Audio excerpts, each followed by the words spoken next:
Baik, bismillahirrahmanirrahim. Assalamualaikum warahmatullahi wabarakatuh. Salam sehat untuk kita sekalian, teman-teman mahasiswa yang kami muliakan. Pada pertemuan kali ini, saya akan menyampaikan tentang metode penelitian kuantitatif, kualitatif maupun campuran. Seperti pekan lalu, saya sudah kirimkan mata kuliah materi tentang pengantar penelitian. Pada kesempatan ini akan dipaparkan secara gamblang tentang kuantitatif dan kualitatif dan adapun campuran. Bagaimana, apa, dan langkah-langkah apa yang harus dilakukan dalam sebuah penelitian kualitatif maupun kuantitatif. Mari kita sama-sama simak sama-sama. Baik, yang pertama kita harus berasal dari paradigma penelitian ilmiah. Secara garis besar bahwa ternyata paradigma besar dalam penelitian ilmiah itu harus memiliki prinsip pemikiran, yaitu antara model deduktif maupun induktif. Nah, kita bahas dulu yang pertama.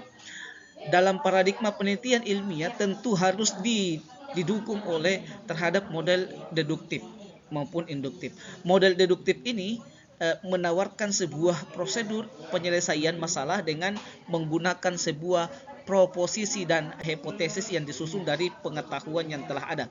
Artinya apa? Bahwa melalui model deduktif ini kita bisa melihat, kita bisa menghasilkan sebuah penelitian ilmiah dari masalah-masalah yang kita hadapi, dari masalah-masalah yang kita temukan dalam sebuah proposisi, dan hasil penelitian itu akan mendapatkan sebuah hipotesis. Hipotesis itu disusun berdasarkan dari pengetahuan yang telah ada.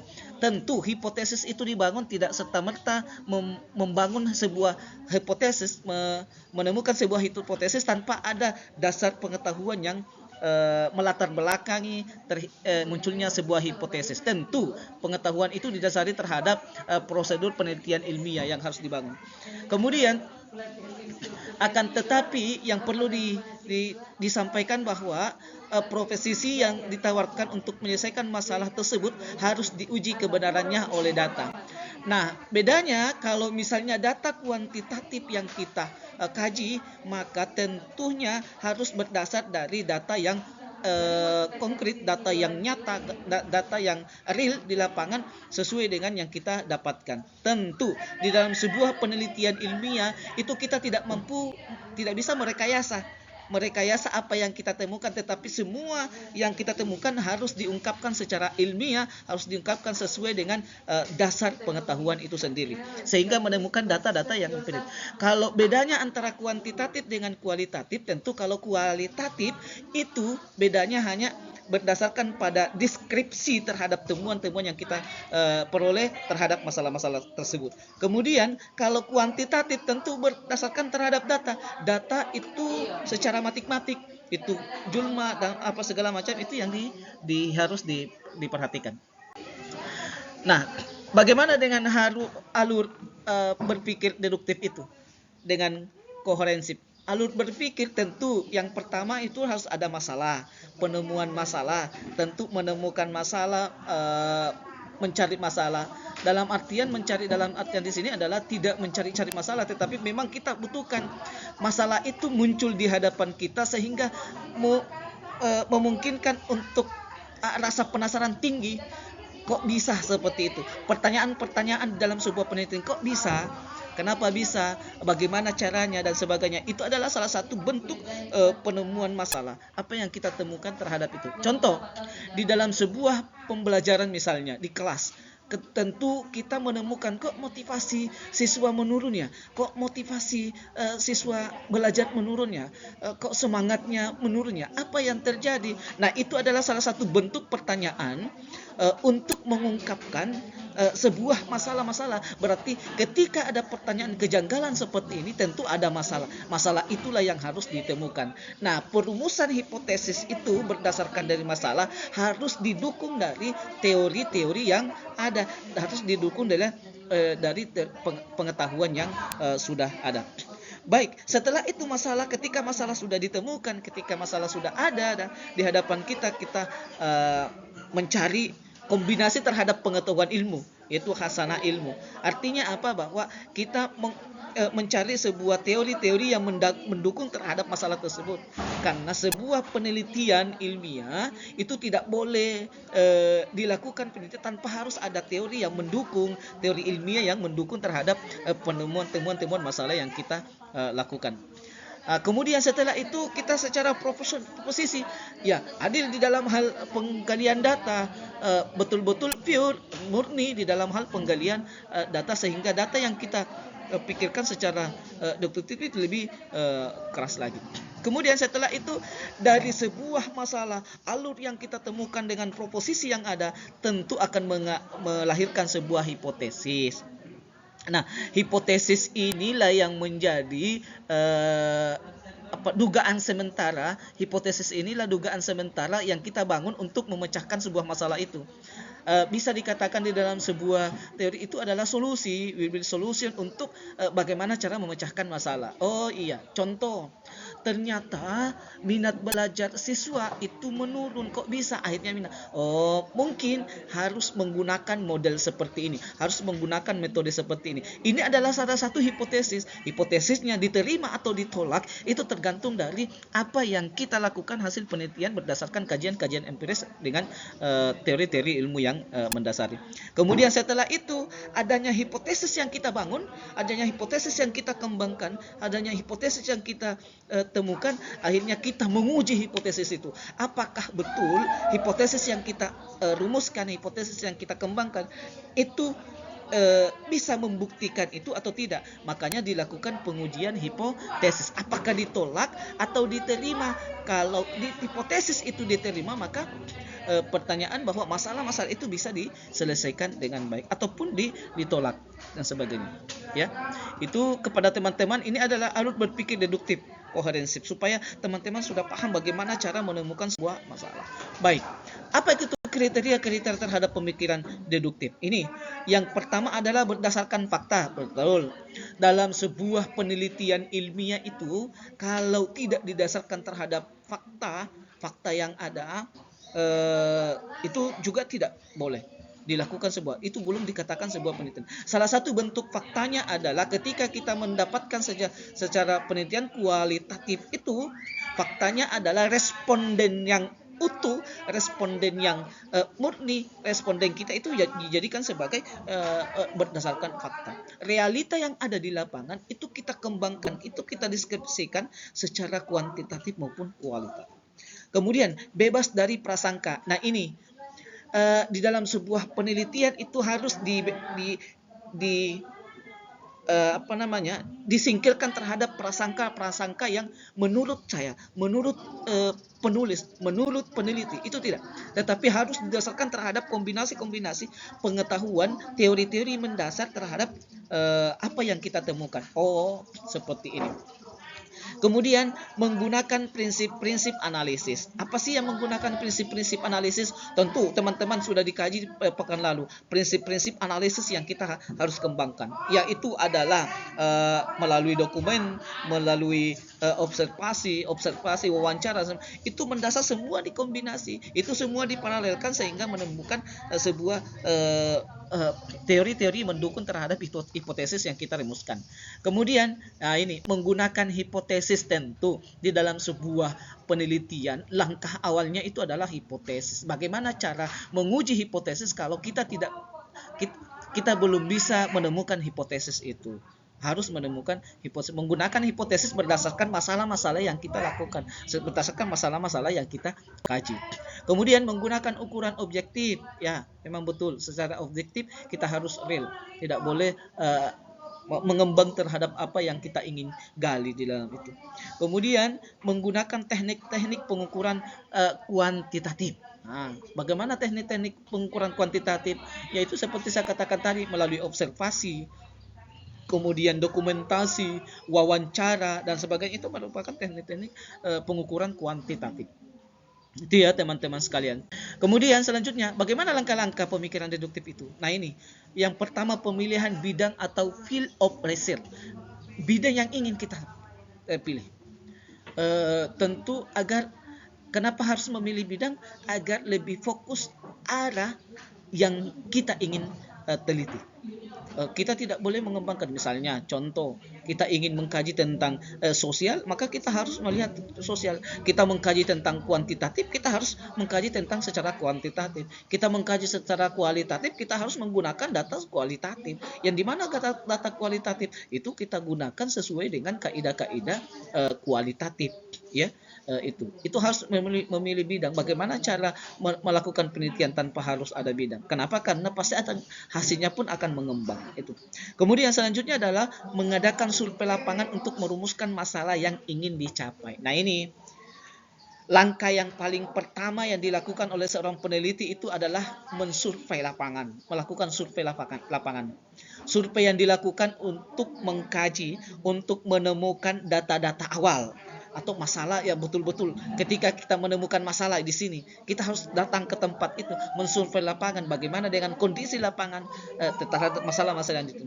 Nah, dari situ ketika kita melakukan survei lapangan, tentu kita akan mampu merumuskan masalah terhadap apa yang sudah kita capai, apa yang ingin kita capai, apa yang kita temukan berdasarkan hasil survei lapangan tersebut.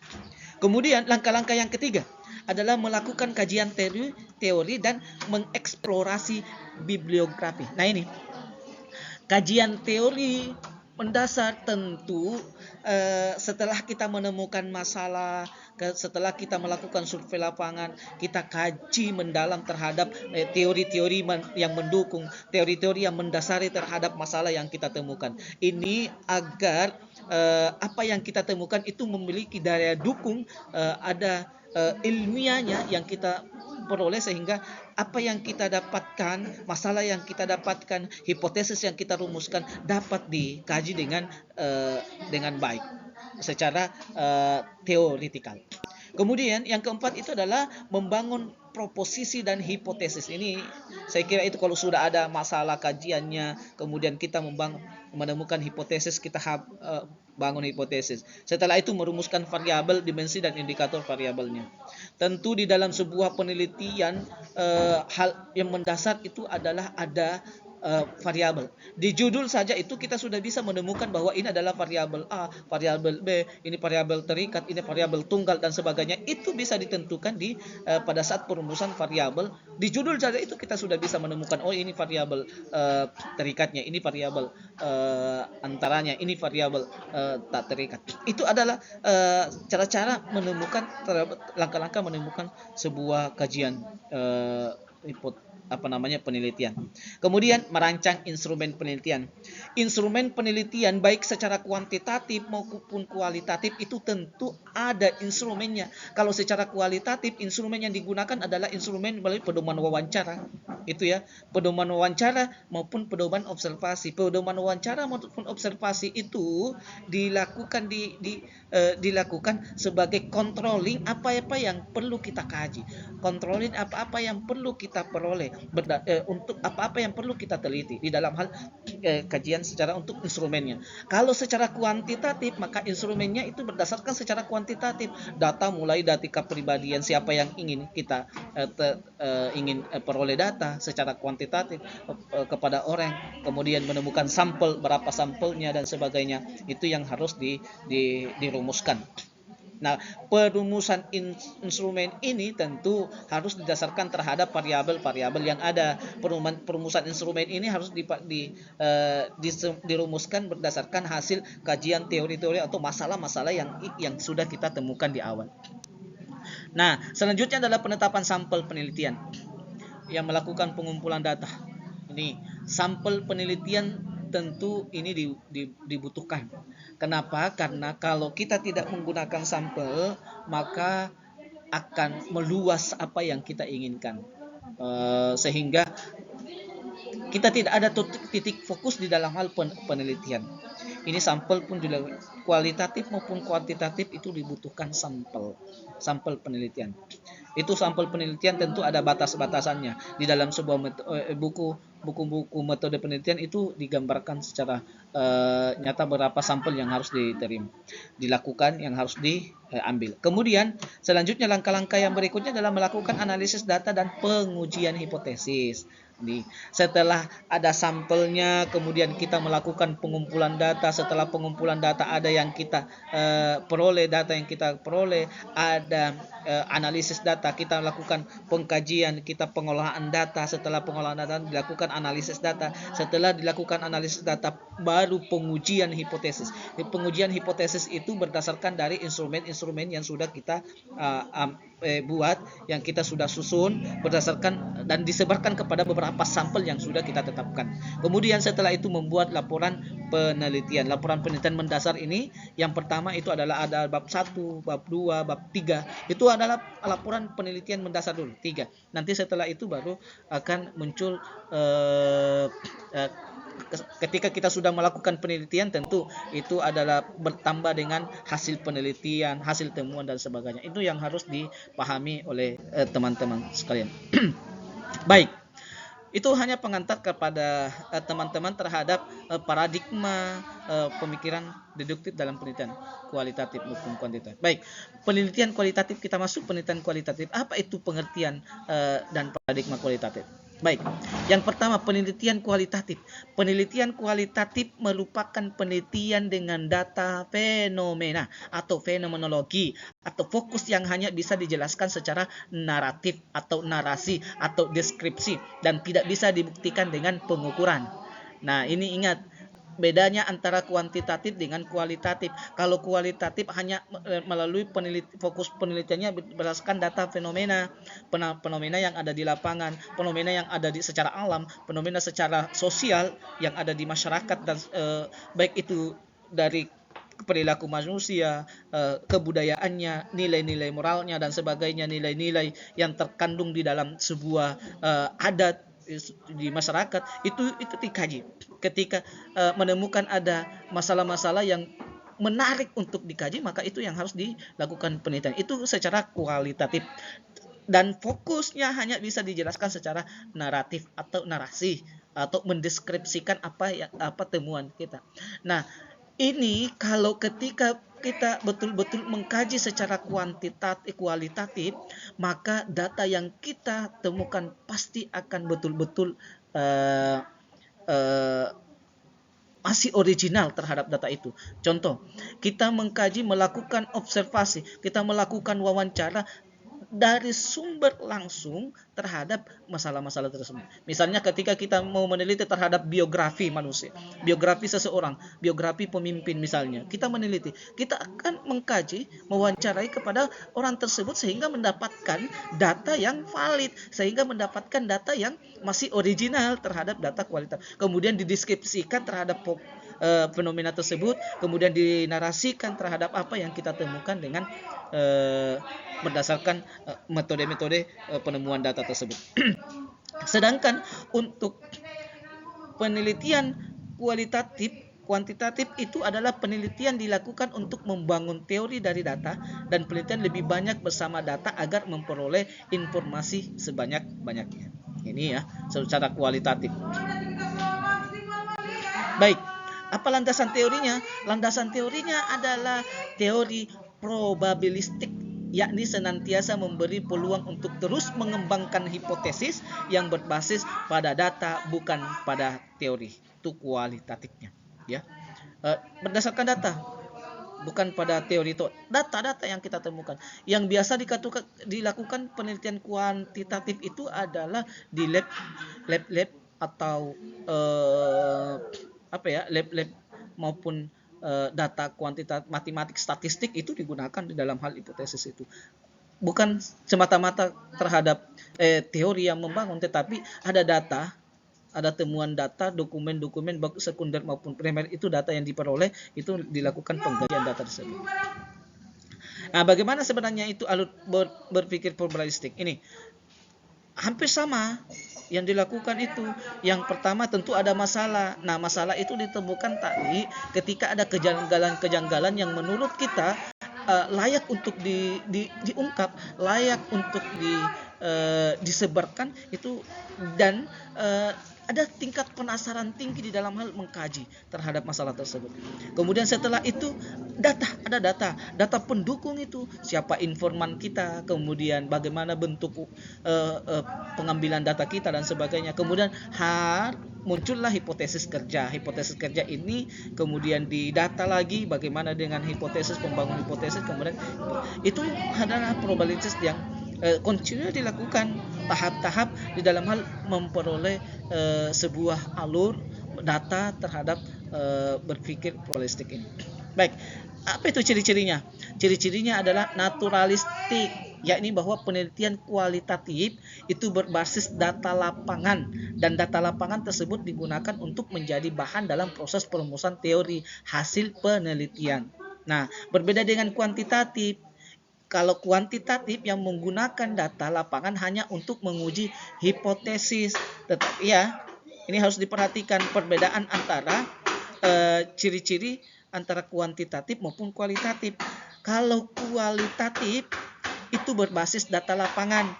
Data lapangan tersebut digunakan untuk menjadi bahan dalam proses perumusan teori. Bisa saja hasil penelitian dalam kualitatif itu bisa menemukan teori baru atau pengembangan terhadap teori yang sudah ada, itu kualitatif. Kalau kuantitatif itu data lapangan hanya untuk menguji hipotesis. Hipotesisnya ada, misalnya digunakan di lab-lab kimia secara matematik, statistik dan sebagainya, itu dibangun. Bagaimana dengan grounded teorinya? Grounded teorinya itu hanya pada penelitian kualitatif, menuntun peneliti langsung memasuki ke lapangan setelah merumuskan dan menetapkan fokus penelitiannya. Mereka tidak dituntut untuk mengkajian secara saintifik berdasarkan kajian teori telah ada, sebagaimana penelitian kuantitatif.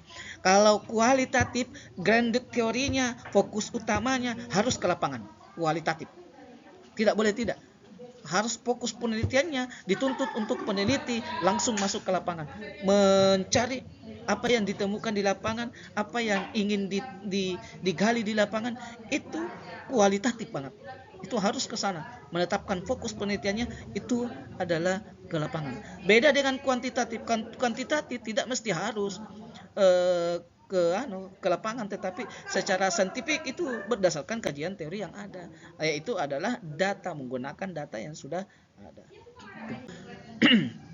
Kemudian selanjutnya adalah diawali dengan pertanyaan penelitian, bukan dengan perumusan variabel sebagaimana dalam kuantitatif. Nah, ini bedanya kualitatif dengan kuantitatif. Kalau kualitatif dirumuskan dulu variabel, kalau kualitatif perumusan dulu variabel sementara untuk kuantitatif tidak, diawali dengan pertanyaan penelitian, sama dengan instrumen angket, wawancara, instrumen terhadap pertanyaan-pertanyaan itu yang digaji di dalam penelitian kuantitatif. Kalau kualitatif ya harus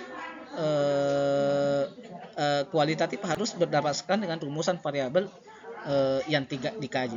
Kemudian selanjutnya ciri-cirinya adalah peneliti tidak diminta untuk merumuskan hipotesis penelitian, tapi diminta untuk mengembangkan hipotesis kerja yang disebutkan dari hasil analisis terhadap data-data. Ini yang perlu kita pahami. Kemudian selanjutnya adalah kekuatan penelitian pada peneliti, bukan pada instrumen sebagaimana penelitian kuantitatif. Kualitatif tentu lagi-lagi berbeda dengan kuantitatif, tetapi pengkajian datanya hampir sama.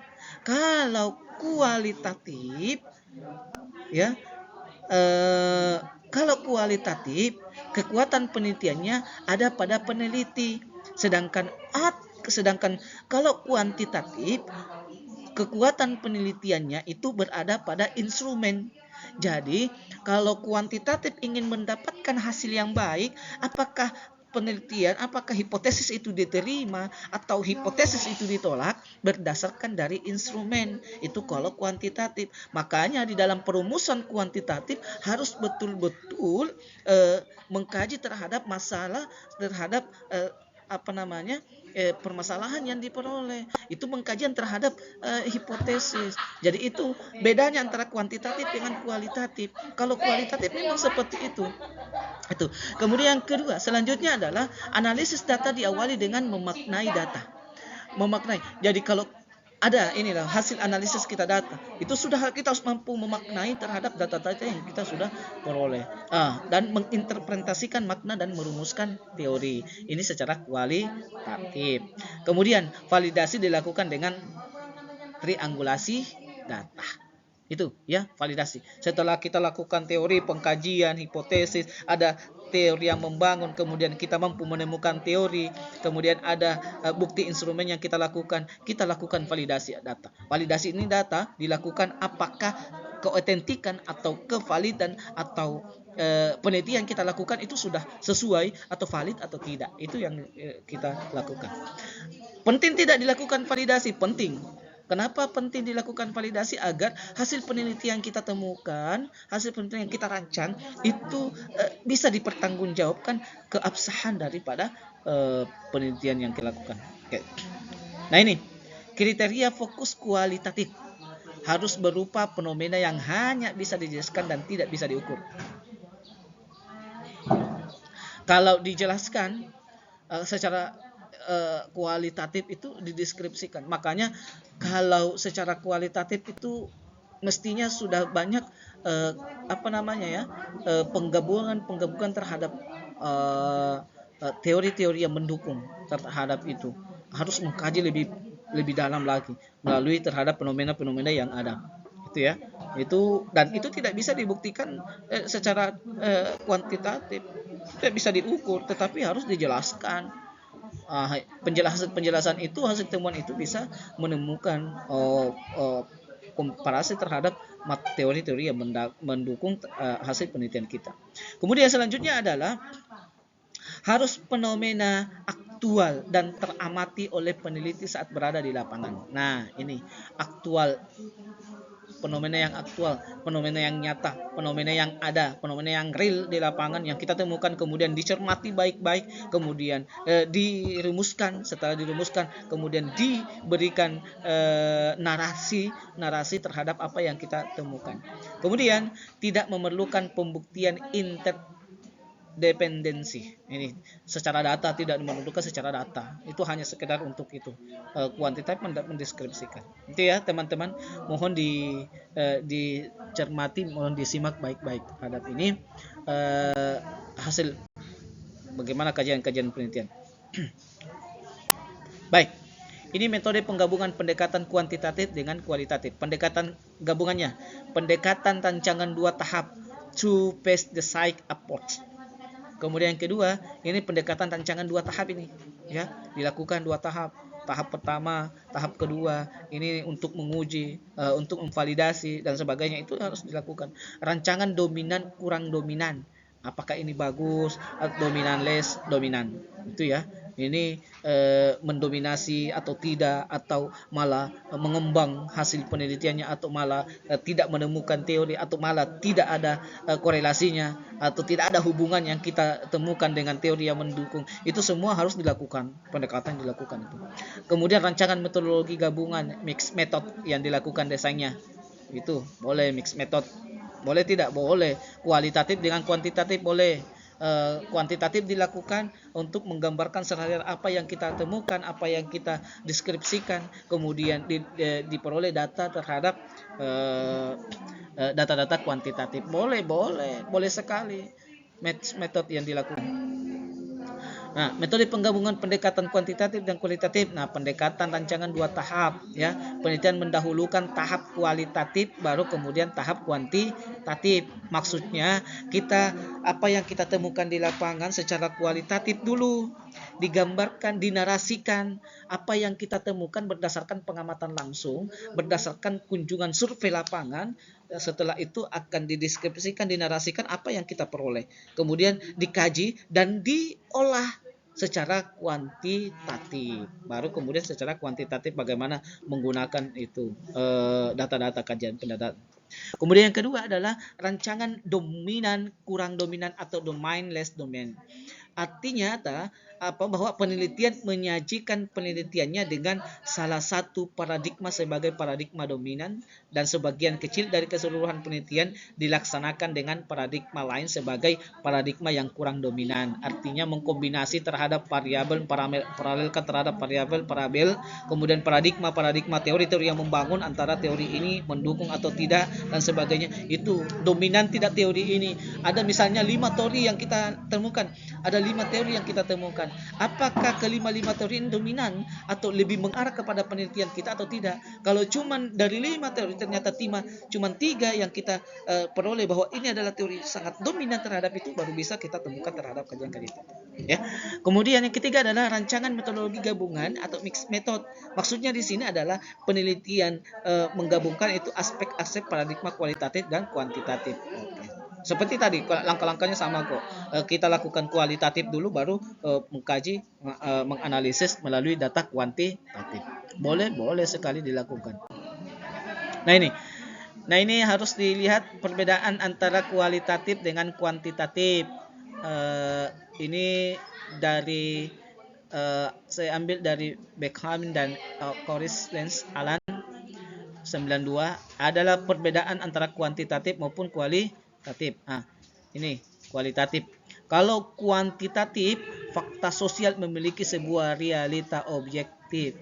Fakta sosial itu baik secara humannya, manusianya, masyarakatnya maupun tradisi-tradisinya atau maupun budaya-budayanya yang ada di masyarakat itu bisa kuantitatif secara objektif, realita yang ada di lapangan di masyarakat.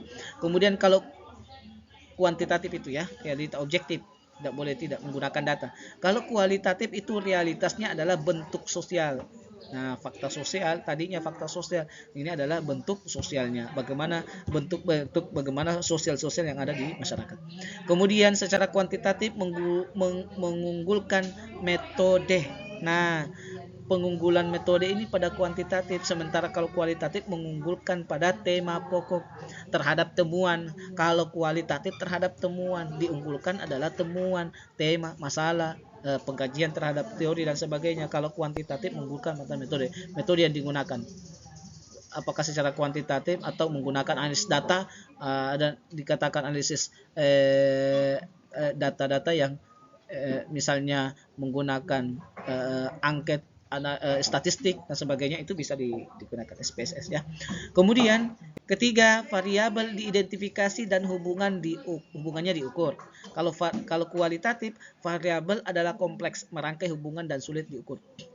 Nah, ini bedanya. Kalau kuantitatif, variabel diidentifikasi dan hubungannya itu bisa diukur. Sementara kalau kualitatif tidak bisa diukur, sulit untuk diukur, bisa tetapi sulit untuk diukur. Makanya hanya sekedar merangkai hubungannya antara satu dengan yang lainnya di dalam penelitian kualitatif. Kemudian etik pandangan dari luar. Nah, itu kuantitatif. Kalau kualitatif, emik atau pandangan dari dalam. Murni terhadap balik dalam, maksudnya murni dari peneliti. Peneliti mengembangkan apa yang ditemukan berdasarkan survei secara pengamatan langsung. Etik pandangan dari luar, apa-apa yang ditemukan, data-data dari luar kita masukkan dan kita diolah. Itu. Kemudian yang kelima, menggeneralisasi. Kalau kualitatif, kontekstualnya, ya, secara isinya, secara itu. Kalau generalisasi secara data kuantitatif. Kemudian kuantitatif itu meramalkan. Kalau kualitatif menginterpretasikan, meramalkan apa sih, kenapa kok bisa, kira-kira akan seperti ini jadinya. Itu sama aja hipotesis ya. Kalau kualitatif tidak, menginterpretasikan, mengasumsikan bahwa ini seperti ini ya. Kemudian kuantitatif penjelasan kausal, sementara kualitatif pemahaman terhadap perspektif. Hipotesis mengakhiri dengan teori dasar. Itu yang perbedaan antara penelitian kuantitatif dan kuantitatif. Nah, lanjut. Ada ini sebanyak perbedaan antara kuantitatif dan kualitatif. Manipulasi dan kontrol. Ini kalau kuantitatif. Kalau kualitatif memunculkan dan melukiskan. Memunculkan ada masalah, kemudian kita melukiskan, menggambarkan apa yang kita temukan. Tetapi kalau kuantitatif itu dimanipulasi kemudian dikontrol. Itu sebagai pengontrol data, apakah real atau tidak. Kemudian yang kedua, Selanjutnya adalah menggunakan instrumen baku. Instrumen baku, instrumen pedoman instrumen yang sudah dibuat dari awal untuk menemukan cara menguji hipotesis yang hasil hipotesis yang kita temukan. Sementara kalau kualitatif, peneliti sebagai instrumen. Kita sebagai instrumen, kalau kualitatif itu enaknya kualitatif maupun kuantitatif itu menggambarkan. Cuman dalam sebuah penelitian kualitatif baiknya harus lebih banyak membaca, memahami dan sebagainya, itu lebih mudah dipahami. Baik, selanjutnya adalah ada kalau kuantitatif percobaan. Kalau percobaan, sementara kalau kualitatif itu bukan alami, naturalistik. Itu kalau kualitatif. Kalau kuantitatif itu percobaan, diuji coba. Biasanya diuji coba itu dilakukan di lab. Makanya saya katakan bahwa biasanya kebanyakan penelitian kuantitatif itu dilakukan di lab-lab yang ada. Sementara kalau kualitatif itu dilakukan secara alami, natural di lapangan, fenomena, mencari fenomena yang ada. Kemudian selanjutnya kalau kuantitatif berpikirnya deduktif. Kalau kualitatif berpikirnya induktif. Ini tadi pengantar terhadap pemikiran model deduktif itu sudah saya jelaskan, ya. Induktif. Kemudian secara kuantitatif analisis komponennya ada. Sementara kalau kualitatif menemukan pola-pola yang mendasari terhadap penelitian itu. Gitu. Kemudian menjaga konsensus atau norma. Ini ada norma-norma, kaidah-kaidah yang membangun. Kemudian kualitatif itu menjaga kejamaan dan kompleksitas. Tetapi keduanya ini saling menjaga terhadap original terhadap data. Ya, sama-sama menemukan original terhadap data. Mereduksi data untuk diangkakan. Itu mengangkakan. Dianalisis, direduksi. Kalau misalnya itu SPSS, masuk di SPSS itu kalau dasar kuantitatif. Kalau kualitatif itu menyederhanakan dengan menggunakan angka. Disederhanakan. Nah, kalau kemudian ditulis dalam bahasa abstrak. Ya, secara deskriptif. Kemudian secara memisahkan diri dan tidak memihak. Kemudian keterlibatan personal keberpihakan, objektif, dan ini adalah salah satu perbedaan antara kuantitatif dan kualitatif, ya Bapak Ibu. Nah, teman-teman mahasiswa tolong dipahami terhadap baik-baik. Mungkin hanya ini yang bisa saya sampaikan kepada teman-teman sekalian. Semoga dipahami, dimengerti dengan baik.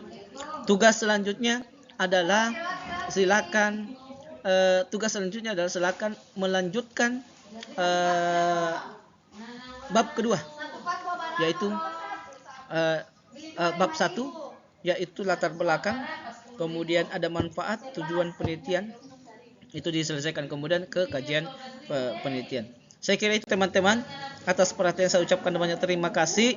Dalam video ini saya berharap tolong jangan lupa di like dan di subscribe. Baik, terima kasih atas perhatiannya. Saya ucapkan semoga kita bisa bertemu dan segera teman-teman diberikan kekuatan kesehatan oleh Allah Subhanahu wa taala. Demikian dari saya. Assalamualaikum warahmatullahi wabarakatuh.